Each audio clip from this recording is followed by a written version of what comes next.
Somos un pueblo que hemos estado de cara al mar mucho, ¿no? A nuestras espaldas hay mucho monte y hay muchos pueblos que son en relación con la mar.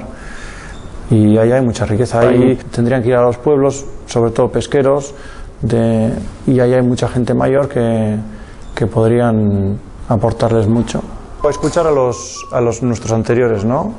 Y cuanto más edad tengan, mejor, porque te dan una visión más a largo tiempo, ¿no? Y sí, hablar un poquito interesarnos un poquito cómo se hacían las cosas en el pasado, y ellos además tendrán sus recuerdos de cómo vivían lo de sus aitas, y no romper esa cadena. O mirar al mar con, no sé cómo decir, con cariño y con respeto. No sé, el mar es algo que tenemos que cuidar.